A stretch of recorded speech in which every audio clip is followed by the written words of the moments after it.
नमस्कार, कहानी बैरल में आपका स्वागत है। लीजिए पेश है भारत में कहीं सुनी जाने वाली लोक कथा, झूठ का मुकाबला। किसी गांव में एक बनिया किराने की दुकान करता था। एक दिन शहर जाते हुए रास्ते में उसे एक जाट मिला। महाजन को कर्ज की किस्त चुकाने के लिए जाट भी उसी शहर को जा रहा था। यह कर्ज उसके परदादा ने अपने परदादा के मृत्यु भोज के लिए लिया था।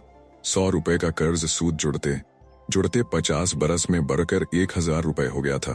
बेचारा जाट इस चिंता में डूबा चला जा रहा था कि पुरखों की जमीन को साहूकार के पंजे से कैसे छुड़ाए कि सहसा उसने बनिए को कहते सुना, ए चौधरी, कहाँ जा रहे हो? महाजन को किस्त चुकाने, अपने खेत छुड़ाने के लिए कुछ करते क्यों नहीं? जाट ने कहा, कुछ समझ नहीं पड़ता शाहजी। मेरे परदादा ने 100 रुपए लिए थे जो बढ़कर 1000 रुपए हो गए हैं। मेरे पास ज्यादा जमीन भी तो नहीं, आप ही बताइए, कर्ज चुके तो कैसे? इसकी ज्यादा चिंता मत करो, जो भाग्य में लिखा है होकर रहेगा। इसे भूल जाओ और मन बहलाने के लिए कहानी सुनाते चलते हैं। इससे रास्ता आराम से कटेगा। क्या कहते हो? ठीक है, होनी पर रोने धोने से क्या फायदा। चलो कहानियों से जी बहलाते हैं, पर एक शर्त है, कहानी चाहे सरासर झूठी और बेतुकी ही क्यों ना हो, हम में से कोई उसे झूठी नहीं कहेगा। हम में से जो दूसरे की कहानी को झूठी कहेगा उसे 1000 रुपए देने पड़ेंगे। बनिया ने कहा, मंजूर, पर पहले मैं सुनाऊंगा। फिर उसने यूं कहानी शुरू की। तुम तो जानते हो मेरे परदादा बनियों में सर्वश्रेष्ठ थे। वे बहुत धनवान थे। सही शाहजी, बिल्कुल सही। जाट ने कहा, एक बार मेरे महान परदादा 40 जहाज लेकर चीन गए। वहां उन्होंने अनमोल हीरे मोतियों का कारोबार किया। सही शाहजी, बिल्कुल सही। वहां वे कई बरस रुके और ढेरों धन कमाया। जब वे वहां से वापस आए तो अपने साथ कई अजब गजब चीजें लाए। उनमें एक बोलने वाली सोने की पुतली भी थी।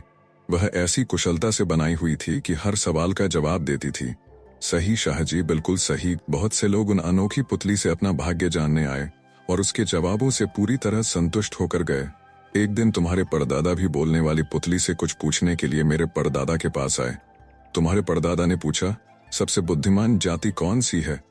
पुतली ने जवाब दिया, बनिया। फिर उन्होंने पूछा, धरती पर सबसे मूर्ख जाति कौन सी है? पुतली ने कहा, जाट। तुम्हारे परदादा ने आखिरी सवाल पूछा, हमारे खानदान में सबसे बड़ा मूर्ख कौन होगा? पुतली ने तुरंत जवाब दिया, चौधरी लाहरी सिंह। बनिए की बात सुन रहे जाट का यही नाम था। सही शाहजी, बिल्कुल सही। जाट ने कहा, हालांकि बनिए का व्यंग्य उसके दिल में चुभ गया। उसने मन ही मन निश्चय किया कि वह बनिए के बटखरों से ही इसका ऐसा हिसाब चुकाएगा कि वह उम्र भर याद रखेगा। बनिए ने कहना जारी रखा। पुतली की ख्याति फैलते फैलते राजा तक पहुंची। उन्होंने मेरे परदादा को बुलवाया और पुतली ले ली। बदले में महाराज ने उन्हें अपना प्रधानमंत्री बना दिया। सही शाहजी, सही। बरसों तक उन्होंने महाराज की सेवा की।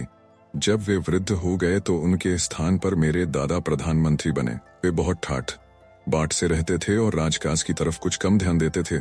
इससे महाराज नाराज हो गए और उन्हें पागल हाथी के आगे फेंकवा दिया। पर मेरे दादा को देखते ही हाथी शांत हो गया।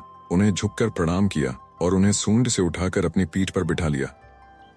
सही शाहजी, सही। जाट ने कहा। यह देखकर महाराज बहुत प्रभावित हुए। उन्होंने मेरे दादा को पद पर बने रहने को कहा और उन्हें पुरस्कारों से लाद दिया। मेरे दादा के देहांत के बाद मेरे पिता प्रधानमंत्री बने, पर उन्हें यह काम पसंद नहीं था। सो इस्तीफा देकर वे दिसावर चले गए। इस यात्रा में उन्होंने कई अजूबे देखे, जैसे पेड़ से उल्टा लटकने वाला एक पैर का आदमी, एक आंख का दैत्य, हरे बंदर वगैरह। एक दिन मेरे पिता ने एक मच्छर को अपने कान के पास भनभनाते देखा, जो उन्हें काटने की ताक में था। उनकी समझ में नहीं आया कि वे क्या करें। तुम तो जानते हो कि हम बनिए किसी जीव को नहीं मारते। सही शाहजी, सही। जाट ने कहा। सो पिताजी ने मच्छर के पांव पकड़कर दया की भीख मांगी। मच्छर बहुत खुश हुआ। बोला, मैंने बहुत दुनिया देखी, पर आप जैसा महान आदमी नहीं देखा।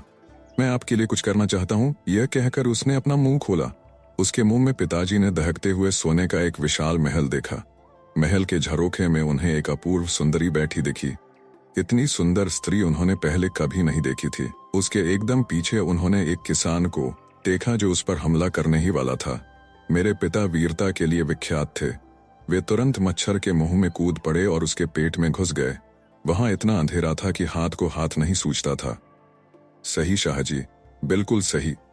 थोड़ी देर बाद आंखें अंधेरे की कुछ अभ्यस्त हुईं, तो पिताजी ने महल, राजकुमारी और नीच किसान को फिर देखा। पिताजी किसान पर टूट पड़े, जो कोई और नहीं तुम्हारा बाप था। मच्छर के पेट में वे पूरे 1 बरस लड़ते रहे। आखिर में तुम्हारे बाप ने पिताजी के पैर पकड़कर दया की भीख मांगी। पिताजी बहुत दयालु थे, उन्होंने उसे छोड़ दिया। पिताजी ने राजकुमारी से शादी की और महल में रहने लगे। वहीं मेरा जन्म हुआ। तुम्हारे बाप को पिताजी ने अपनी सेवा में रख लिया। वह रात दिन फाटक पर चौकीदारी करता था। जब मैं 15 साल का हुआ तो महल पर उबलते हुए पानी की बरसात हुई। महल पिघलकर बह गया और हम जलते हुए समुद्र में जा गिरे। आखिर जैसे हम चारों तट पर पहुंचे, पिताजी, राजकुमारी, मैं और तुम्हारा बाप। हम कूदकर तट पर आए तो अचानक हमने अपने को एक रसोई में पाया। खाना बनाने वाली हमें देखकर डर गई। हमने उसे आश्वस्त किया कि हम आदमी हैं, भूत पलीत नहीं। वह औरत बोली, तुम भी खूब हो, मेरा सालन खराब कर दिया। आखिर तुम्हें मेरी देगची में घुसने और मुझे डराने की क्या सूझी?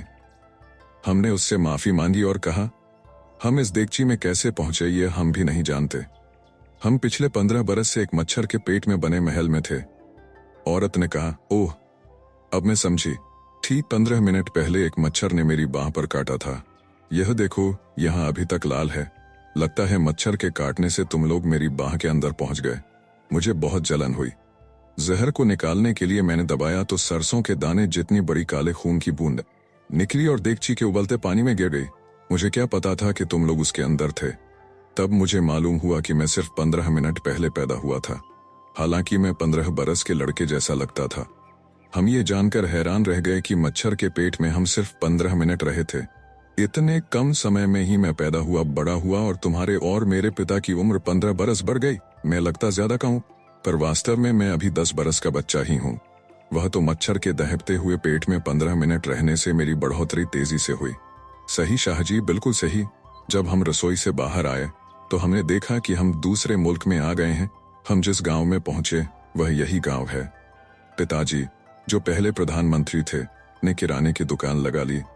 उनके बाद वह दुकान में देखता हूं वह राजकुमारी, मेरी माँ, अभी पिछले दिन स्वर्ग से धार गई। यह तो तुम्हें मालूम ही है। यही मेरी कहानी है। सही शाहजी, बिल्कुल सही।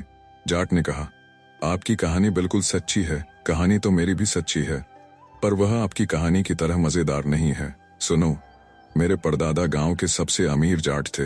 वे रूपवान, रौबीले, होशियार और नामवर थे। सब उनकी इज्जत करते थे। वे गांव के मुखिया थे।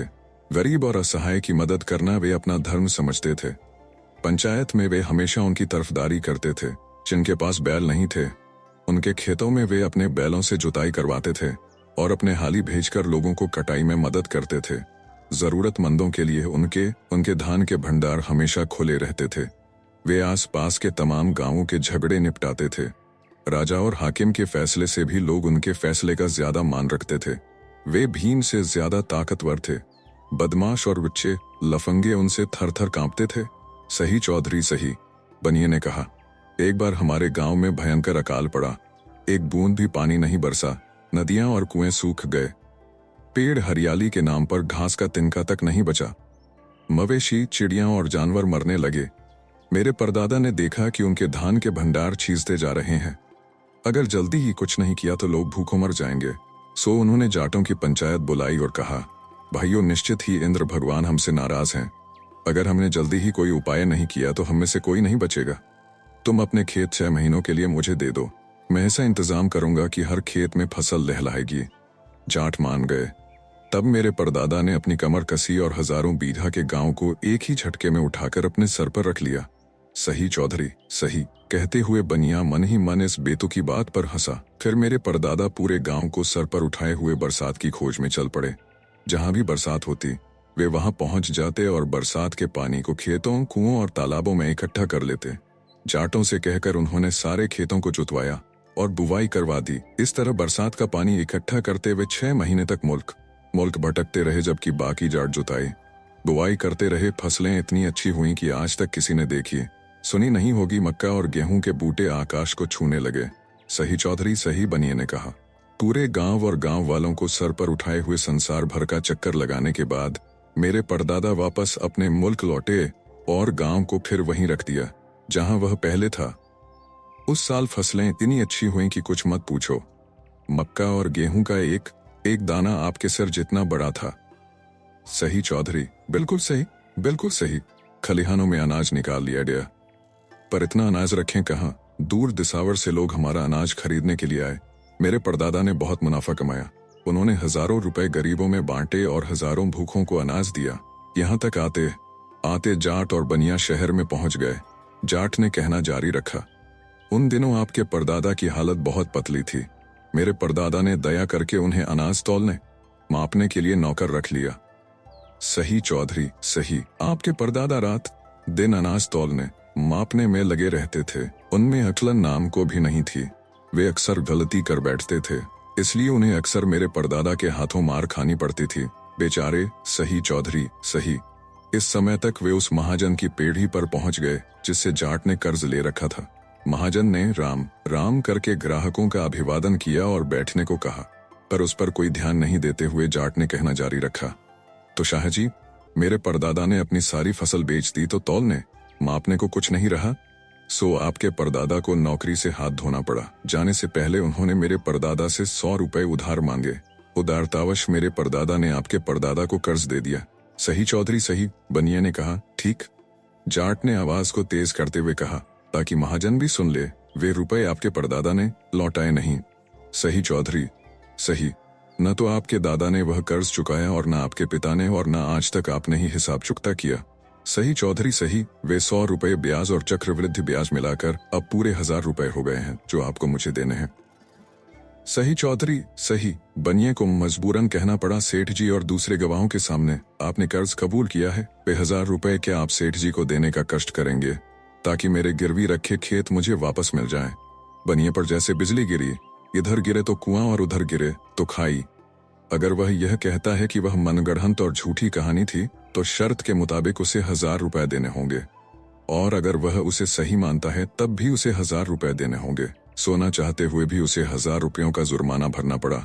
इसका उसे इतना दुख हुआ कि जिंदगी भर पछतावे की फांस उसके कलेजे में कड़कती रही। आप सुन रहे थे कहानी बैरल से, भारत में कहीं सुनी जाने वाली लोक कथा झूठ का मुकाबला।